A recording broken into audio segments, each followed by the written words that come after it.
ਉਹ ਕਹਿ ਰਿਹਾ ਵੀ ਜਿਹੜਾ US ਆ ਉਹ ਮੈਕਸੀਕੋ ਤੋਂ ਭਾਵ ਰਸ਼ੀਆ ਤੋਂ ਇੰਡੀਆ ਨੂੰ ਵੱਖ ਕਰਨ ਵਾਸਤੇ ਉਹ ਸੈਂਕਸ਼ਨਸ ਲਾਉਣ ਦੀ ਤਿਆਰੀ ਕਰ ਰਿਹਾ। ਉਹਨੇ ਕਿਹਾ ਵੀ ਇੰਡੀਵਿਜੂਅਲਸ ਵੀ ਜਿਹੜੇ ਆ ਉਹਦੇ ਸੈਂਕਸ਼ਨਸ ਦਾ ਟਾਰਗੇਟ ਹੋ ਸਕਦੇ, ਕਿਉਂਕਿ US ਦੀ ਪਾਲਿਸੀ ਰਹੀ ਹੈ US ਕੰਟਰੀਜ਼ ਦੇ ਨਾਲ ਇੰਡੀਵਿਜੂਅਲਸ ਨੂੰ ਵੀ ਟਾਰਗੇਟ ਕਰਦਾ, ਸੈਂਕਸ਼ਨ ਲਾਉਂਦਾ। ਚਾਈਨਾ ਤੇ ਰਸ਼ੀਆ ਇੱਕ ਕੋਲੈਬੋਰੇਸ਼ਨ ਦੇ ਵਿੱਚ US ਨੂੰ ਇੱਕ ਵੱਡੀ ਚੁਣੌਤੀ ਦੇ ਰਹੇ ਆ। ਤਾਂ ਉਹਦੇ ਵਿੱਚ ਇੰਡੀਆ ਜਿਹੜਾ ਆ ਮਤਲਬ ਉਹ ਰਸ਼ੀਆ ਦੇ ਉੱਤੇ ਵੱਧ ਰਿਲਾਈ ਕਰ ਰਿਹਾ ਜਾਂ ਉਹਨੇ ਆਪਣਾ ਭਰੋਸਾ ਰਸ਼ੀਆ ਦੇ ਉੱਤੇ ਵੱਧ ਦਿਖਾਇਆ। ਭਾਵੇਂ US ਨੇ ਜਿੰਨਾ ਮਰਜ਼ੀ ਇੰਡੀਆ ਨੂੰ ਅੱਜ ਜਿੰਨੀ ਇਕਨੋਮਿਕ ਗਰੋਥ ਆ ਉਹਦੇ 'ਚ ਹੈਲਪ ਕੀਤੀ ਹੋਵੇ, ਪਰ ਤਾਂ ਵੀ ਜਦੋਂ ਹੁਣ US ਨੂੰ ਲੋੜ ਸੀ ਇੰਡੀਆ ਦੀ, ਤਾਂ ਇੰਡੀਆ ਜਿਹੜਾ ਆ ਉਹ ਫੇਰ ਦੁਬਾਰਾ ਰਸ਼ੀਆ ਦੇ ਪਾਲੇ 'ਚ ਜਾ ਕੇ ਖੜਾ ਨਜ਼ਰ ਆ ਰਿਹਾ। ਚਾਹੇ ਉਹ ਸਿੱਖਾਂ ਦਾ ਮਸਲਾ ਹੋਵੇ, ਚਾਹੇ ਕਸ਼ਮੀਰੀਆਂ ਦਾ ਮਸਲਾ ਹੋਵੇ, ਕਿਉਂਕਿ ਇਹ ਸਾਰੇ ਮਸਲੇ ਜੁੜੇ ਆ ਰਿਲੀਜੀਅਸ ਫਰੀਡਮ ਨੂੰ ਲੈ ਕੇ, ਤੇ ਇਹ ਸਾਰੇ ਮਸਲੇ ਜੁੜੇ ਆ ਜਿਹੜੀ ਵੈਸਟ ਦੀ ਡੈਮੋਕ੍ਰੈਟਿਕ ਵੈਲਿਊਜ਼ ਦੀ ਦਾ ਗਲੋਬਲ ਆਰਡਰ ਆ ਉਹਨੂੰ ਲੈ ਕੇ। ਇੰਡੀਆ ਇਹਨਾਂ ਸਾਰੀ ਵੈਸਟਰਨ ਜਿਹੜੀਆਂ ਡੈਮੋਕ੍ਰੈਟਿਕ ਮਾਡਲ ਦੀਆਂ ਵੈਲਿਊਜ਼ ਨੇ ਉਹਨਾਂ ਤੋਂ ਉਲਟ ਜਾ ਕੇ ਜਿਹੜਾ ਰਸ਼ੀਅਨ ਮਾਡਲ ਆ ਪੋਲੀਟਿਕਸ ਦਾ ਉਹਨੂੰ ਲਾਗੂ ਕਰ ਰਿਹਾ। ਜੇ ਇੰਡੀਆ ਨੇ ਮਤਲਬ ਸਾਰਾ ਕੁਛ ਰਸ਼ੀਆ ਦੇ ਪਾਲੇ 'ਚ ਖੜ ਕੇ ਹੀ ਖੇਡਣਾ ਆ ਇਹ ਸਾਰੀ ਜੀਓਪੋਲੀਟੀਕਲ ਗੇਮ ਦੇ ਵਿੱਚ, ਤਾਂ ਫਿਰ US ਨੂੰ ਇਸ ਖਿੱਤੇ ਦੇ ਵਿੱਚ ਆਪਣੇ ਨਵੇਂ ਅਲਾਈ ਚਾਹੀਦੇ। ਜੇ ਹੁਣ US ਇੱਥੇ ਤੱਕ ਗੱਲ ਲੈ ਆਇਆ ਵੀ ਇੰਡੀਆ ਦੇ ਉੱਤੇ ਸੈਂਕਸ਼ਨਸ ਲਾਉਣ ਦੀ ਤਿਆਰੀ ਕਰ ਰਿਹਾ, ਜਿਵੇਂ ਰਸ਼ੀਆ ਦਾ ਐਨਵੋਏ ਕਹਿ ਰਿਹਾ, ਤਾਂ ਇਹ ਗੱਲ ਸਮਝਣੀ ਚਾਹੀਦੀ ਹੈ ਵੀ ਇੰਡੀਆ ਦਾ ਬਿਜ਼ਨਸ, ਇੰਡੀਆ ਦੀ ਇਕਨੋਮਿਕ ਗਰੋਥ ਜਿਹੜੀ ਆ ਫਿਰ ਉਹ US ਦੇ ਸਵਾਰ ਤੋਂ ਬਚ ਨਹੀਂ ਸਕਦੀ।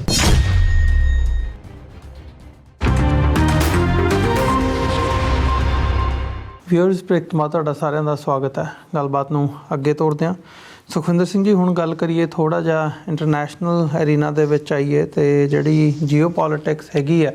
ਉਹਦੇ 'ਤੇ ਜਦੋਂ ਅਸੀਂ ਪਿਛਲੇ ਸਾਰੇ ਸਮੇਂ ਦੇ ਵਿੱਚ ਦੇਖ ਰਹੇ ਹਾਂ ਇੰਡੀਆ ਨੂੰ ਕਿਵੇਂ ਜਿਹੜੀ ਇੰਡੀਆ ਵੱਲੋਂ ਟਰਾਂਸਨੈਸ਼ਨਲ ਰਿਪਰੈਸ਼ਨ ਕੀਤੀ ਗਈ ਹੈ, ਉਹਦੇ ਥੱਲੇ ਟਾਰਗੇਟਡ ਕਿਲਿੰਗ ਦੀ ਜਿਹੜੀ ਲਾਈਨ ਫੜੀ ਹੈ ਉਸ ਨੂੰ ਲੈ ਕੇ ਕਿਵੇਂ ਭਾਰਤ ਲਾਈਮਲਾਈਟ ਦੇ ਵਿੱਚ ਆਇਆ ਆ, ਇਹ ਸਾਡੇ ਸਾਰਿਆਂ ਦੇ ਸਾਹਮਣੇ ਆ। ਸੋ ਹੁਣ ਇਹ ਇੱਕ ਅਜਿਹਾ ਪੁਆਇੰਟ ਬਣਿਆ ਇਹ ਸਾਰੇ ਟਾਈਮ ਪੀਰੀਅਡ ਦੇ ਵਿੱਚ, ਪਿੱਛੋਂ ਜਦੋਂ ਅਸੀਂ ਦੇਖਦੇ ਹਾਂ ਕਿ ਕਿਵੇਂ ਵੈਸਟ ਨੇ, ਖਾਸ ਤੌਰ 'ਤੇ ਅਮਰੀਕਾ ਨੇ ਚੀਨ ਦੇ ਖਿਲਾਫ ਅਤੇ ਰੂਸ ਦੇ ਖਿਲਾਫ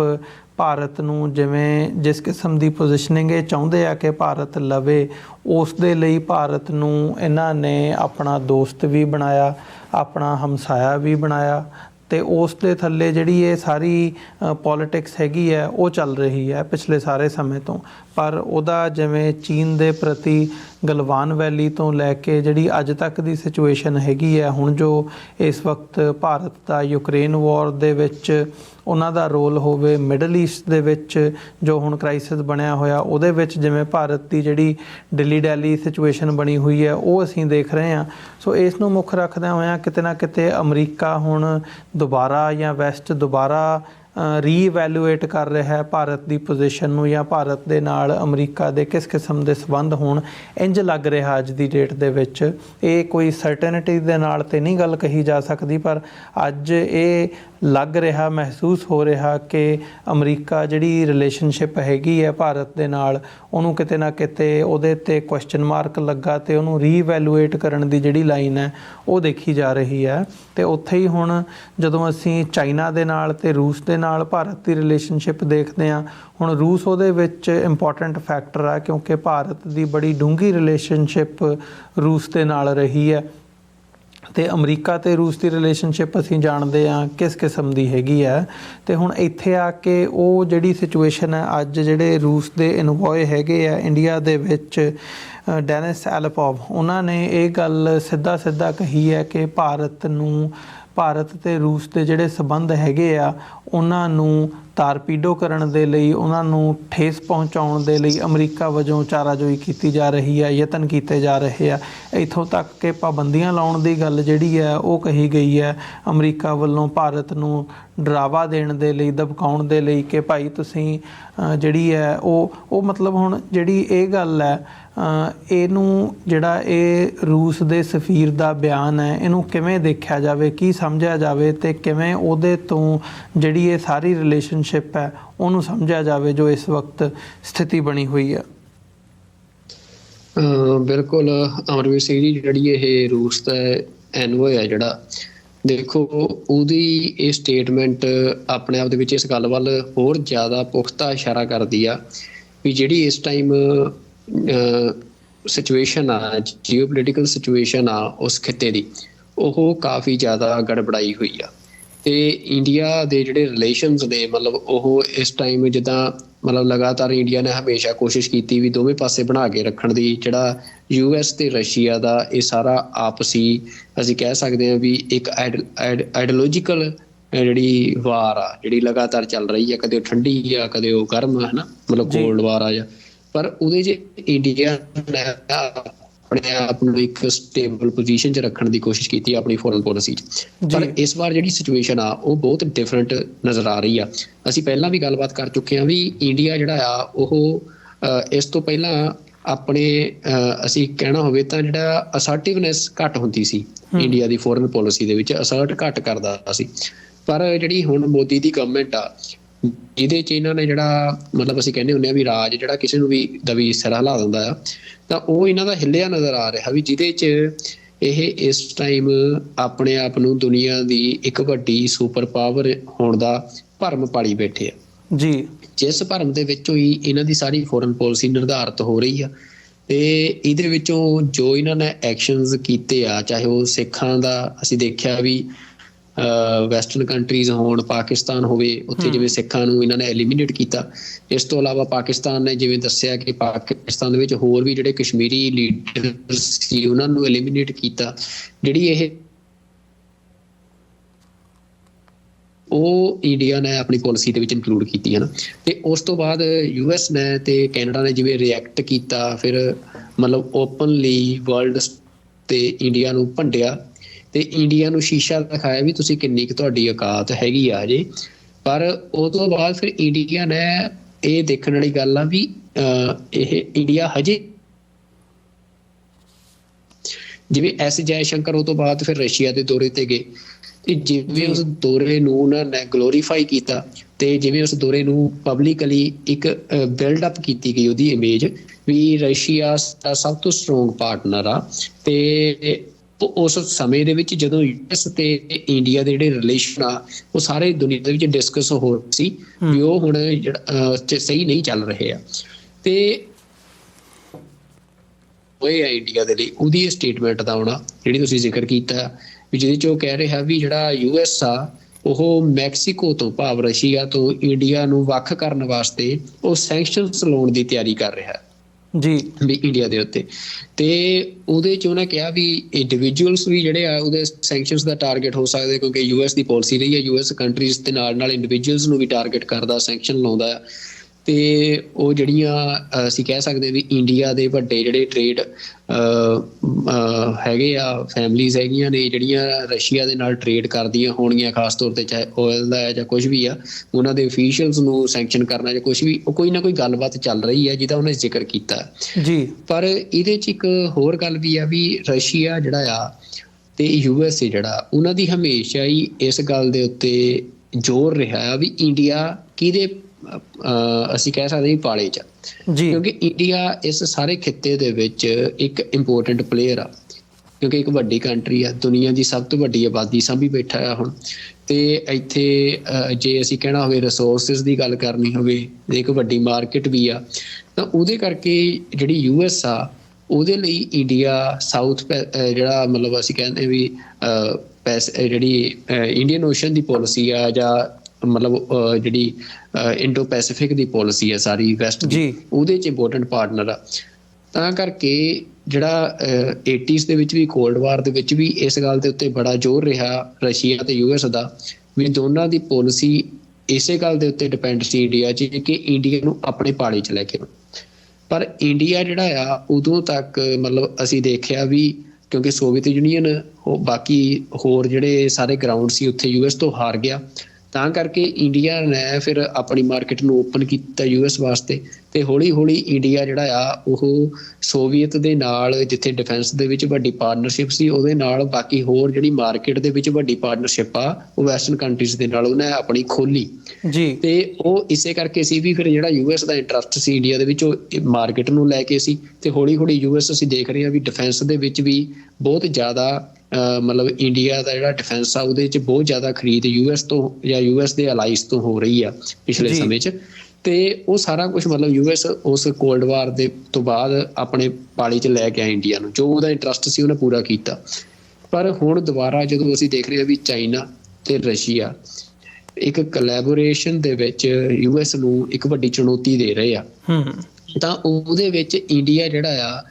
ਮਤਲਬ ਉਹ ਰਸ਼ੀਆ ਦੇ ਉੱਤੇ ਵੱਧ ਰਿਲਾਈ ਕਰ ਰਿਹਾ ਜਾਂ ਉਹਨੇ ਆਪਣਾ ਭਰੋਸਾ ਰਸ਼ੀਆ ਦੇ ਉੱਤੇ ਵੱਧ ਦਿਖਾਇਆ। ਤੇ ਉਹਦੇ 'ਚ ਜਿਹੜੀ ਐਨਵੋਏ ਦੀ ਸਟੇਟਮੈਂਟ ਵੀ ਆ ਤੇ ਉਹ ਆਪਣੇ ਆਪ ਦੇ ਵਿੱਚ ਤੁਸੀਂ ਦੇਖੋ ਵੀ ਉਹ ਕਹਿੰਦਾ ਵੀ in India Russia enjoys a solid reputation as a reliable sincere well intentioned time tested friend. ਮਤਲਬ ਇਹ ਜਿਹੜੀ ਉਹਦੀ ਸਟੇਟਮੈਂਟ ਆ ਇਹ ਆਪਣੇ ਆਪ ਦੇ ਵਿੱਚ ਜਿਹੜਾ ਇੰਡੀਆ ਤੇ ਰਸ਼ੀਆ ਦਾ ਜਿਹੜਾ ਰਿਲੇਸ਼ਨ ਆ ਉਹ ਇਹੀ ਹੈ ਵੀ ਇੰਡੀਆ ਦੀ ਜਿਹੜੀ ਐਲੀਟ ਆ ਉਹ ਯੂਐਸ ਤੇ ਯਕੀਨ ਨਹੀਂ ਕਰਦੀ, ਭਾਵੇਂ ਯੂਐਸ ਜਿੰਨੀ ਮਰਜ਼ੀ ਇੰਡੀਆ ਦੀ ਮਦਦ ਕਰੇ ਜੀ, ਭਾਵੇਂ ਯੂਐਸ ਨੇ ਜਿੰਨਾ ਮਰਜ਼ੀ ਇੰਡੀਆ ਨੂੰ ਅੱਜ ਜਿੰਨੀ ਇਕਨੋਮਿਕ ਗਰੋਥ ਆ ਉਹਦੇ 'ਚ ਹੈਲਪ ਕੀਤੀ ਹੋਵੇ,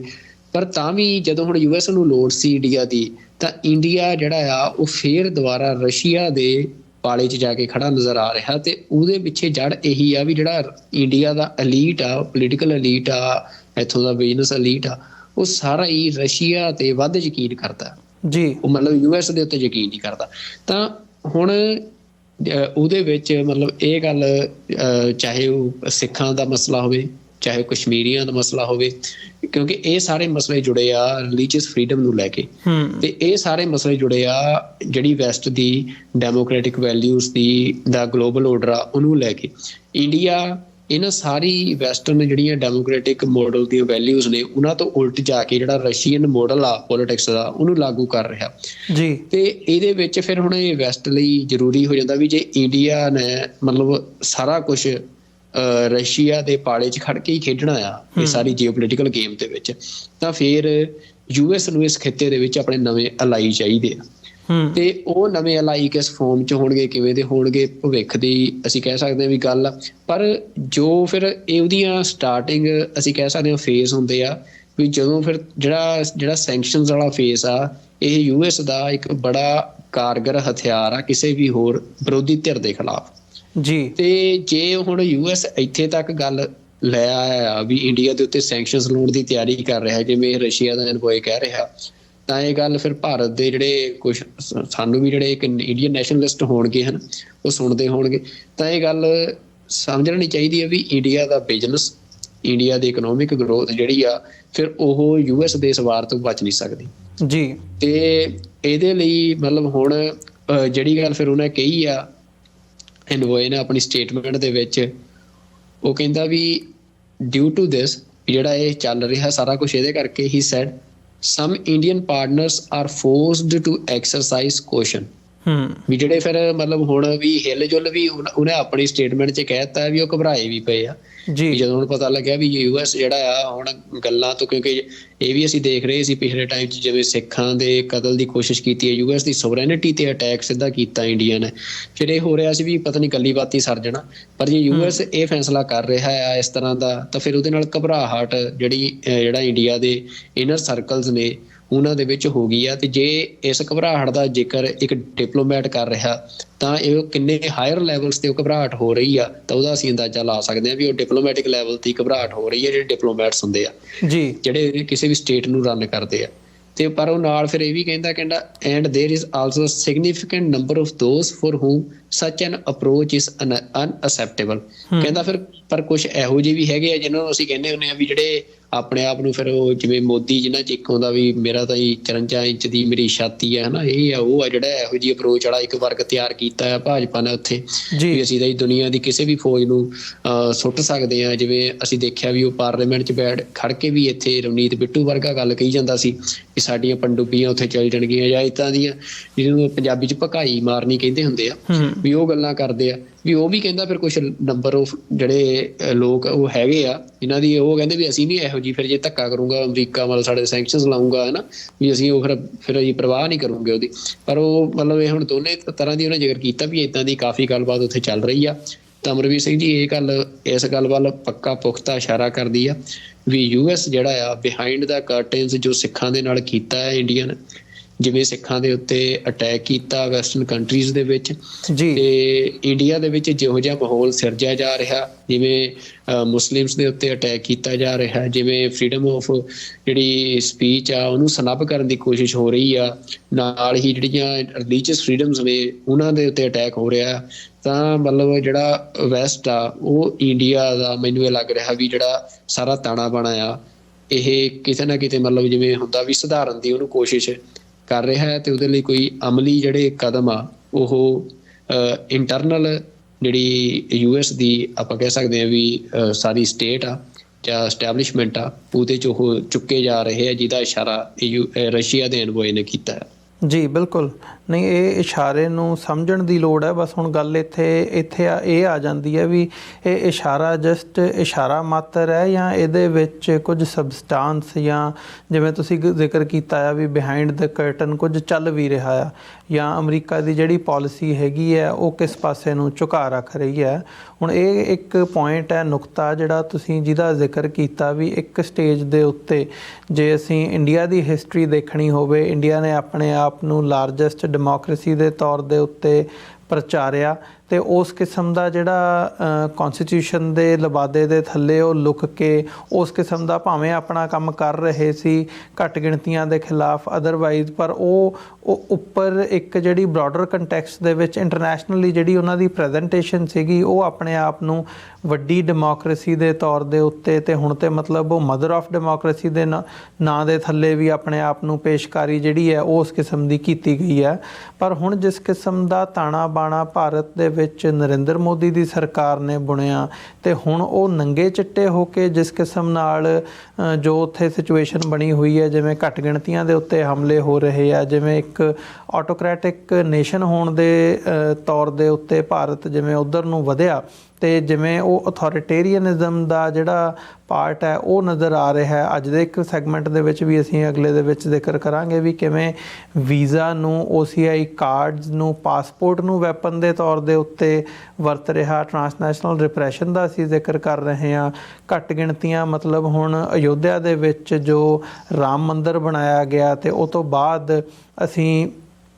ਉੱਤਰਾਖੰਡ ਦੇ ਵਿੱਚ ਦੇਖ ਰਹੇ ਹਾਂ ਕਿਵੇਂ ਮਸਜਿਦਾਂ ਢਾਹ ਕੇ ਇੱਕ ਵਾਇਲੈਂਸ ਦੀ ਜਿਹੜੀ ਲਾਈਨ ਹੈ ਉਹ ਲਈ ਜਾ ਰਹੀ ਹੈ ਘੱਟ ਗਿਣਤੀ ਮੁਸਲਮਾਨਾਂ ਦੇ ਖਿਲਾਫ। ਸੋ ਇਹ ਜਿਹੜਾ ਸਾਰਾ ਹੀ ਵਰਤਾਰਾ ਮਤਲਬ ਇੱਕ ਐਂਗਲ ਤੋਂ ਨਹੀਂ, ਇਹਦੀਆਂ ਮਲਟੀਪਲ ਲੇਅਰਸ ਨਜ਼ਰ ਆਉਂਦੀਆਂ ਨੇ, ਤੇ ਕਿਤੇ ਨਾ ਕਿਤੇ ਜਿਹੜਾ ਤੁਸੀਂ ਵੀ ਜ਼ਿਕਰ ਕੀਤਾ ਹੈ ਵੀ ਭਾਰਤ ਜਿਹੜਾ ਉਹ ਰੂਸ ਜਾਂ ਚੀਨ ਦਾ ਜਿਹੜਾ ਪੋਲੀਟੀਕਲ ਸਿਸਟਮ ਹੈ ਜਾਂ ਜਿਹੜਾ ਗਵਰਨੈਂਸ ਦਾ ਸਿਸਟਮ ਹੈ ਉਸ ਵੱਲ ਨੂੰ ਵੱਧ ਰਿਹਾ, ਕਿਉਂਕਿ ਵੈਸਟ ਤੇ ਅਮਰੀਕਾ ਖਾਸ ਤੌਰ 'ਤੇ ਜਿਹੜੀਆਂ ਘੱਟੋ ਘੱਟ ਭਾਵੇਂ ਆਪਣੇ ਹਿੱਤਾਂ ਦੇ ਥੱਲੇ ਹੀ ਸਹੀ ਹੈ, ਘੱਟੋ ਘੱਟ ਕੁਐਸਚਨ ਜ਼ਰੂਰ ਕਰਦੇ ਆ ਜਦੋਂ ਕੋਈ ਘੱਟ ਗਿਣਤੀ ਦੇ ਉੱਤੇ ਜਾਂ ਡੈਮੋਕ੍ਰੇਸੀ ਦੀਆਂ ਜਿਹੜੀਆਂ ਵੈਲਿਊਜ਼ ਨੇ ਉਹਨਾਂ ਨੂੰ ਜਦੋਂ ਸੱਟ ਵੱਜਦੀ ਹੈ, ਇਹ ਸਵਾਲ ਚੁੱਕਦੇ ਆ, ਇਹ ਕੁਐਸਚਨ ਕਰਦੇ ਆ, ਇਹ ਪੁੱਛਦੇ ਆ ਵੀ ਭਾਈ ਇਹ ਕਿਉਂ ਹੋ ਰਿਹਾ ਤੇ ਇਹਨੂੰ ਤੁਸੀਂ ਸੁਧਾਰੋ। ਜਦ ਕਿ ਰੂਸ ਤੇ ਚਾਈਨਾ ਦੀ ਜਿਹੜੀ ਪਾਲਿਸੀ ਹੈਗੀ ਹੈ ਉਹਨਾਂ ਨੇ ਨਾ ਕੁਐਸਚਨ ਕਰਨਾ, ਨਾ ਪੁੱਛਣਾ, ਨਾ ਦੱਸਣਾ, ਤੇ ਉਹਨਾਂ ਨੇ ਆਪਣੇ ਹਿੱਤ ਦੇਖਣੇ ਆ, ਉਹ ਦੇਖਦਿਆਂ ਹੋਇਆਂ ਉਹਨਾਂ ਨੇ ਆਪਣੀ ਜਿਹੜੀ ਰਿਲੇਸ਼ਨਸ਼ਿਪ ਹੈ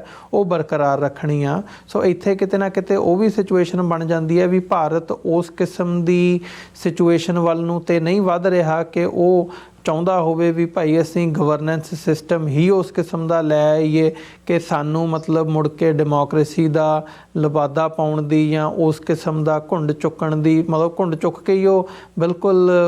ਜਿਹੜਾ ਆ ਆਪਣੀ ਗਵਰਨੈਂਸ ਦੇ ਉੱਤੇ ਆ ਜਾਣ, ਜੋ ਉਹਨਾਂ ਦੀ ਪਾਲਿਸੀ ਹੈਗੀ ਹੈ ਹਿੰਦੁਸਤਾਨ ਦੀ, ਤੇ ਉਹ ਬਿਲਕੁਲ ਹੀ ਜਿਹੜਾ ਆ ਉਹ ਵੈਸਟ ਦੇ ਘੇਰੇ 'ਚੋਂ ਬਾਹਰ ਚਲੇ ਜਾਣ। ਅਮਰੀਕਾ ਲਈ ਇਹ ਵੀ ਇੱਕ ਵੱਡਾ ਕੁਐਸਚਨ ਹੈ, ਤੇ ਅੱਜ ਦੀ ਡੇਟ ਦੇ ਵਿੱਚ ਅਮਰੀਕਾ ਦੀ ਜਿਹੜੀ ਪਾਲਿਸੀ ਹੈਗੀ ਹੈ, ਇੱਥੇ ਵੀ ਚੋਣਾਂ ਹੋਣੀਆਂ ਨੇ, ਮਤਲਬ ਉਹ ਬਾਈਡਨ ਤੇ ਜਿਹੜੀ ਟਰੰਪ ਦੀ ਰਿਪਬਲਿਕਨ ਤੇ ਡੈਮੋਕ੍ਰੈਟਸ ਦੀ ਜਿਹੜੀ ਉਹ ਹੈਗੀ ਹੈ ਇਕੁਏਸ਼ਨ, ਉਹ ਵੀ ਵੇਰੀ ਕਰਦੀ ਹੈ ਵੀ ਇਸ ਸਾਲ ਦੇ ਵਿੱਚ ਉਹ ਕਿਵੇਂ ਉਹ ਕਰਦੀ ਹੈ। ਸੋ ਕਿਵੇਂ ਦੇਖਦੇ ਹੋ ਕਿ ਅਮਰੀਕਾ ਮਤਲਬ ਭਾਰਤ ਨੂੰ ਕਿੱਥੇ ਰੱਖ ਕੇ ਦੇਖਣਾ ਚਾਹੁੰਦਾ? ਇਹ ਵੀ ਅਮਰੀਕਾ ਅਫੋਰਡ ਨਹੀਂ ਕਰੂਗਾ ਕਿ ਕੰਪਲੀਟਲੀ ਜਾ ਕੇ ਰਸ਼ੀਅਨ ਬਲਾਕ ਦੇ ਵਿੱਚ ਭਾਰਤ ਖੜ ਜਾਵੇ। ਬਿਲਕੁਲ ਜੀ ਅਮਰਵੀਰ ਸਿੰਘ ਜੀ, ਜਿਹੜੀ ਇਹ ਸਾਰੀ ਸਿਚੁਏਸ਼ਨ ਆ ਨਾ, ਤੁਸੀਂ ਦੇਖੋ ਮਤਲਬ ਇਹਨੂੰ ਇੱਕ ਅੱਜ ਦੀ ਹੋਰ ਜਿਹੜੀ ਲੇਟੈਸਟ ਅਪਡੇਟ ਹੈਗੀ ਆ ਉਹਦੇ ਨਾਲ ਜੋੜ ਕੇ ਅਸੀਂ ਹੋਰ ਸੌਖਾ ਸਮਝ ਸਕਦੇ ਹਾਂ। ਇੰਡੀਆ ਦੇ ਜਿਹੜੇ ਕਤਰ ਦੇ ਵਿੱਚ ਬੰਦੇ ਫੜੇ ਗਏ ਸੀ ਜਿਹੜੇ ਕਿ ਇਜ਼ਰਾਈਲ ਦੇ ਲਈ ਜਸੂਸੀ ਕਰਨ ਦੇ ਦੋਸ਼ ਹੇਠ ਜਾਂ ਉਹਨਾਂ ਦੇ ਮਤਲਬ ਪੈਸੇ ਲੈ ਕੇ ਉਹਨਾਂ ਨੂੰ ਜਾਣਕਾਰੀ ਦੇ ਰਹੇ ਸੀ ਕਤਰ ਦੀ, ਤੇ ਉਹ ਸਾਰਿਆਂ ਨੂੰ ਅੱਜ ਮਤਲਬ ਰਿਲੀਜ਼ ਕਰਤਾ ਗਿਆ। ਤੇ ਉਹ ਮਤਲਬ ਜਿਹੜੀ ਇਹ ਇੱਕ ਇੰਡੀਆ ਦੇ ਵਿੱਚ ਵੱਡੀ ਅੱਜ ਪ੍ਰਚਾਰੀ ਜਾ ਰਹੀ ਆ ਵੀ ਜਿਹੜੀ ਇੰਡੀਆ ਦੀ ਡਿਪਲੋਮੈਟਿਕ ਵਿਨ ਆ। ਤੇ ਹੁਣ ਸ਼ੁਕਰ ਕਰਨ ਮਤਲਬ ਧੰਨਵਾਦ ਕਰਨ ਵਾਸਤੇ ਜਿਹੜਾ ਤੁਸੀਂ ਦੇਖੋ ਵੀ 14 ਫਰਵਰੀ ਨੂੰ ਮੋਦੀ ਦੋਹਾ ਵੀ ਜਾ ਰਹੇ ਆ, ਜਿਹੜੇ ਕਤਰ ਦੇ ਅਮੀਰ ਆ ਉਹਨਾਂ ਨਾਲ ਮੁਲਾਕਾਤ ਕਰਨ ਦੇ ਲਈ। ਤੇ ਇਹਦੇ ਵਿੱਚ ਅਮਰਵੀਰ ਸਿੰਘ ਜੀ ਇਹ ਹੁਣ ਕਿਉਂ ਛੱਡਿਆ, ਕਿਉਂਕਿ ਕਤਰ ਦੀ ਬੜੀ ਸਖਤ ਪਾਲਿਸੀ ਆ ਇਸ ਤਰ੍ਹਾਂ ਦੇ ਮਾਮਲਿਆਂ ਨੂੰ ਲੈ ਕੇ। ਪਰ ਜਿਹੜੀ ਇਹ ਸਾਰੀ ਗੱਲਬਾਤ ਚੱਲੀ ਆ ਤੇ ਇਹਦੇ ਵਿੱਚ ਰਸ਼ੀਆ ਦੀ ਬਹੁਤ ਵੱਡੀ ਇਨਵੋਲਵਮੈਂਟ ਪੱਕੀ ਗੱਲ ਆ ਵੀ ਰਸ਼ੀਆ ਦੀ ਜਿਹੜੀ ਅਸੀਂ ਕਹਿ ਸਕਦੇ ਵਿਚੋਲਗੀ ਦੇ ਨਾਲ ਇਹ ਸਾਰਾ ਫੈਸਲਾ ਹੋਇਆ। ਕਿਉਂਕਿ ਜੋ ਮਿਡਲ ਈਸਟ 'ਚ ਚੱਲ ਰਿਹਾ ਉਸ ਤੇ ਮਤਲਬ ਉਹਨਾਂ ਚੀਜ਼ਾਂ ਦੇ ਨਾਲ ਤੁਸੀਂ ਜੋੜ ਕੇ ਇਹਨੂੰ ਦੇਖ ਸਕਦੇ ਹੋ। ਜੇ ਮੋਟੀ ਜੀ ਗੱਲ ਕਹਿਣੀ ਹੋਵੇ ਤਾਂ ਜਿਹੜਾ ਕਤਰ ਆ ਤੇ ਉਹ ਅਸੀਂ ਜਾਣਦੇ ਹਾਂ ਵੀ ਜਿਹੜੇ ਇਜ਼ਰਾਈਲ ਦੇ ਖਿਲਾਫ ਜਿਹੜੇ ਲੜ ਰਹੇ ਲੜਾਕੇ ਆ ਉਹਨਾਂ ਦੀ ਖੁੱਲ੍ਹ ਕੇ ਮਦਦ ਕਰਦਾ। ਤੇ ਹਮੇਸ਼ਾ ਜਿਹੜਾ ਮਤਲਬ ਐਂਟੀ US ਬਲੋਕ ਆ ਜਿਹੜਾ ਮਿਡਲ ਈਸਟ ਦਾ, ਉਹਦੇ ਵਿੱਚ ਇੱਕ ਅਹਿਮ ਮਤਲਬ ਮੁਲਕ ਰਿਹਾ ਆ ਜੀ। ਤੇ ਉਹ ਹੁਣ ਕਤਰ ਦੇ ਨਾਲ ਜਿਹੜਾ ਅਸੀਂ ਕਹਿ ਸਕਦੇ ਹਾਂ ਕਤਰ, ਇਰਾਨ ਜਿਹੜੇ ਮੁਲਕ ਨੇ, ਇਹਨਾਂ ਦੇ ਰਸ਼ੀਆ ਦੇ ਨਾਲ ਤੇ ਚਾਈਨਾ ਦੇ ਨਾਲ ਜਿਹੜੇ ਰਿਲੇਸ਼ਨ ਆ ਉਹ ਬਹੁਤ ਜ਼ਿਆਦਾ ਸਟਰੋਂਗ ਨੇ।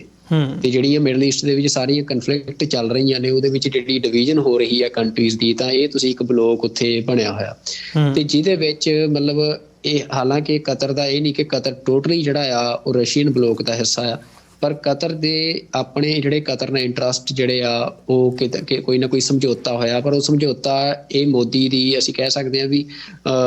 ਮੋਦੀ ਕਰਕੇ ਨਹੀਂ, ਪਰ ਜਿਹੜੇ ਰਸ਼ੀਆ ਦੇ ਇੰਟਰਸਟ ਆ ਇੰਡੀਆ 'ਚ ਜੀ ਵੀ ਉਹਨਾਂ ਦੇ ਚੱਲਦਿਆਂ ਜਿਹੜਾ ਇਹ ਸਮਝੌਤਾ ਰਸ਼ੀਆ ਦੇ ਰਾਹੀਂ ਇਹ ਸਿਰੇ ਚੜਿਆ, ਜਿਹਦੇ 'ਚ ਫਿਰ ਜਿਹੜੇ ਭਾਰਤ ਦੇ ਬੰਦੇ ਆ ਇਹ ਛੱਡੇ ਗਏ ਆ। ਪਰ ਉਹ ਸਮਝੌਤੇ ਦੇ ਨਾਲ ਜਿਹੜਾ ਕਤਰ ਦੀ ਸਭ ਤੋਂ ਵੱਡੀ ਜਿਹੜੀ ਡੀਲ ਆ, ਕਿਉਂਕਿ ਕਤਰ ਦੀ ਜਿਹੜੀ ਇਕੋਨਮੀ ਆ ਉਹਦਾ ਸਭ ਤੋਂ ਵੱਡਾ ਪਾਰਟ LNG ਗੈਸ ਤੋਂ ਆਉਂਦਾ ਹੈ, ਜਿਹੜੀ ਲਿਕੁਇਫਾਈਡ ਨੈਚੁਰਲ ਗੈਸ ਹੁੰਦੀ ਆ। ਤੇ ਉਹ ਸਭ ਤੋਂ ਮਤਲਬ US ਤੋਂ ਬਾਅਦ ਦੂਜੇ ਨੰਬਰ ਤੇ ਜਿਹੜਾ ਦੁਨੀਆ ਦੇ ਵਿੱਚ ਇਹਦਾ ਐਕਸਪੋਰਟਰ ਆ ਉਹ ਕਤਰ ਆ। ਤੇ ਕਤਰ ਜਿਹੜਾ ਆ ਉਹਦੀ ਲਗਾਤਾਰ US ਦੇ ਨਾਲ ਇਹ ਕੰਪੀਟੀਸ਼ਨ ਵੀ ਚੱਲ ਰਿਹਾ LNG ਦੀ ਵਰਲਡ ਮਾਰਕੀਟ ਨੂੰ ਲੈ ਕੇ। ਤਾਂ ਉਹਦੇ ਵਿੱਚ ਹੁਣ ਪਿਛਲੇ ਦਿਨਾਂ ਦੇ ਵਿੱਚ ਮਤਲਬ ਇਹ ਇੱਕ ਬਹੁਤ ਵੱਡੀ ਡੀਲ ਹੋਈ ਹੈ। ਮੈਂ ਉਹਦਾ ਡਾਟਾ ਕਿਉਂਕਿ ਬਿਲੀਅਨਸ ਦੇ ਵਿੱਚ ਅਮਰਵੀਰ ਸਿੰਘ ਜੀ ਉਹ ਡੀਲ ਆ ਜਿਹੜੀ ਇੰਡੀਆ ਨੇ ਕੀਤੀ ਹੈ ਕਤਰ ਦੇ ਨਾਲ ਉਹਨਾਂ ਤੋਂ LNG ਲੈਣ ਦੀ ਜੀ। ਤੇ ਉਹ ਫਿਰ LNG ਸਾਰੀ ਇੰਡੀਆ ਦੇ ਵਿੱਚ ਜਿਹੜੀ ਪੋਪੂਲੇਸ਼ਨ ਆ ਉਹ ਤੱਕ ਸਪਲਾਈ ਕਰਨ ਦੀ। ਤਾਂ ਜਿੱਥੇ ਇੱਕ ਪਾਸੇ ਇਹ ਡੀਲ ਹੋਈ ਆ ਤੇ ਦੂਜੇ ਪਾਸੇ ਮੈਂ ਤੁਹਾਨੂੰ ਦੱਸਿਆ ਵੀ ਜਿਹੜਾ ਰਸ਼ੀਆ ਵਾਲਾ ਤੇ ਸਾਰਾ ਉਹ ਚੱਲ ਰਿਹਾ ਸਿਸਟਮ ਆ, ਮਤਲਬ ਇੰਡੀਆ ਜਿਹੜਾ ਆ ਇੱਕ ਤਰ੍ਹਾਂ ਦੇ ਨਾਲ ਡਿਕਲੇਅਰਡ ਅਲਾਈ ਹੋ ਚੁੱਕਿਆ ਹੈ। ਜਿਹੜੀ ਹੁਣ ਨਵਾਂ ਇੱਕ ਵਰਲਡ ਆਰਡਰ ਦੀ ਜਿਹੜੀ ਆ ਸਾਰੀ ਅਸੀਂ ਕਹਿ ਸਕਦੇ ਵੀ ਜੰਗ ਵੱਲ ਨੂੰ ਦੁਨੀਆ ਵੱਧ ਰਹੀ ਆ ਤੇ ਉਹਦੇ 'ਚ ਮਤਲਬ ਇਹ ਡੀਲ ਹੋਈ ਆ। ਤੇ ਜਿਹਦੇ ਕਰਕੇ ਮਤਲਬ ਇਹ ਜਿੱਧਰ ਇਹ ਚੀਜ਼ਾਂ ਜਦੋਂ ਚੱਲ ਰਹੀਆਂ ਨੇ ਤਾਂ ਫਿਰ US ਜਿਹੜਾ ਆ ਉਹਦੇ ਅੰਦਰ ਵੀ ਕਾਫੀ ਕੁਛ ਇੰਡੀਆ ਨੂੰ ਲੈ ਕੇ ਚੱਲ ਰਿਹਾ ਹੋਣਾ ਵੀ ਜੋ ਜਿਹਦੇ ਚੱਲਦੇ ਆ ਹੀ ਉਹ ਇੰਡੀਆ ਨੂੰ ਪਤਾ ਹੈ। ਕਿਉਂਕਿ ਜਦੋਂ FBI ਦਾ ਚੀਫ ਵੀ ਗਿਆ ਇੰਡੀਆ 'ਚ ਤਾਂ ਉਹ ਕੀ ਗੱਲਬਾਤ ਕਰਕੇ ਆਇਆ ਕਿਸੇ ਨੂੰ ਨਹੀਂ ਪਤਾ ਵੀ ਉੱਥੇ ਕੀ ਗੱਲਬਾਤ ਹੋਈ ਆ ਜੀ, ਮਤਲਬ ਅੰਦਰ ਕਮਰਿਆਂ ਦੇ ਵਿੱਚ। ਤਾਂ ਜਿਹੜੀ ਉਹ ਮਤਲਬ ਇਹ ਤਲਖੀ ਆ ਇੰਡੀਆ ਤੇ USA ਦੀ, ਉਹਦੇ 'ਚ USA ਜੋ ਕਰ ਰਿਹਾ ਜਾਂ ਜੋ ਕਹਿੰਦਾ ਆ, ਜਦੋਂ ਮਤਲਬ ਆਮੋ ਸਾਹਮਣੇ ਬੈਠ ਕੇ ਕਮਰਿਆਂ 'ਚ ਗੱਲਾਂ ਹੁੰਦੀਆਂ ਨੇ, US ਦੇ ਕਿੰਨੇ ਹਾਇਰ ਓਫੀਸ਼ੀਅਲ ਕਿੰਨੇ ਫਰੀਕੁਐਂਟ ਵਿਜ਼ਿਟ ਇੰਡੀਆ ਦੇ ਕਰਕੇ ਗਏ ਆ। ਤੇ ਉਹ ਸਾਰੀਆਂ ਗੱਲਾਂ ਤੋਂ ਬਾਅਦ ਮਤਲਬ ਇੰਡੀਆ ਜਿਹੜਾ ਆ ਫਿਰ ਰਸ਼ੀਆ ਦੇ ਬਲੋਕ ਦੇ ਵਿੱਚ ਓਪਨਲੀ ਜਿਵੇਂ ਜਾ ਕੇ ਖੜ ਗਿਆ ਆ।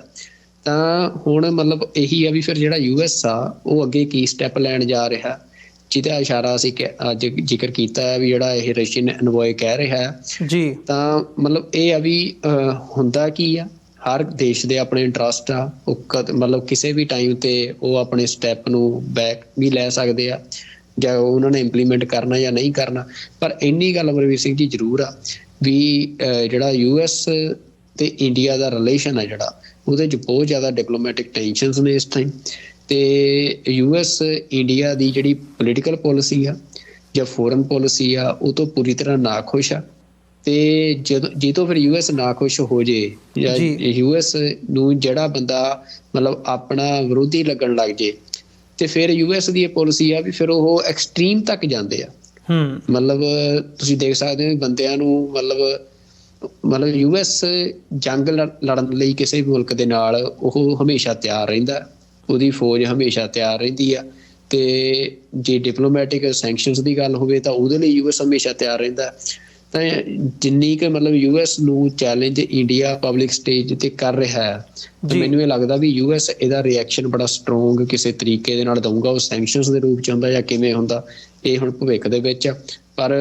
ਹੁਣ ਸਾਡੇ ਕੋਲ ਵੀ ਮਤਲਬ ਜਿੰਨੀ ਕੁ ਜਾਣਕਾਰੀ ਹੈ ਜਾਂ ਜੋ ਦੁਨੀਆ 'ਚ ਵਾਪਰ ਰਿਹਾ ਉਹ ਤੋਂ ਜੋ ਤੁਸੀਂ ਅੰਦਾਜ਼ਾ ਲਾ ਸਕਦੇ ਹੋ ਤਾਂ ਇਹੀ ਹੈ ਅਮਰਵੀਰ ਸਿੰਘ ਜੀ ਕਿ ਕੁਛ ਨਾ ਕੁਛ ਜ਼ਰੂਰ ਮਤਲਬ ਯੂਐਸ ਵੱਲੋਂ ਜਿਹੜਾ ਐਕਸ਼ਨ ਆ ਉਹ ਇੰਡੀਆ ਦੇ ਖਿਲਾਫ ਅਸੀਂ ਦੇਖ ਸਕਦੇ ਵੀ ਨੇੜਲੇ ਭਵਿੱਖ ਦੇ ਵਿੱਚ ਸਾਨੂੰ ਦੇਖਣ ਨੂੰ ਮਿਲ ਸਕਦਾ ਹੈ।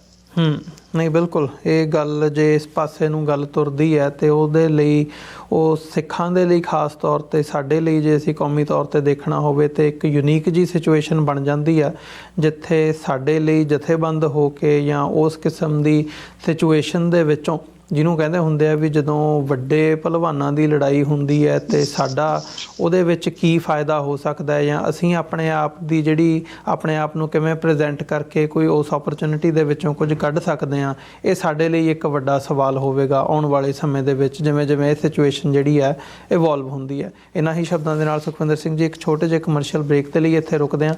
ਬ੍ਰੇਕ ਤੋਂ ਬਾਅਦ ਦੁਬਾਰਾ ਸਾਡੇ ਦਰਸ਼ਕਾਂ ਦੇ ਨਾਲ ਵਿਚਾਰਾਂ ਦੀ ਸਾਂਝ ਪਾਉਂਦੇ ਹਾਂ।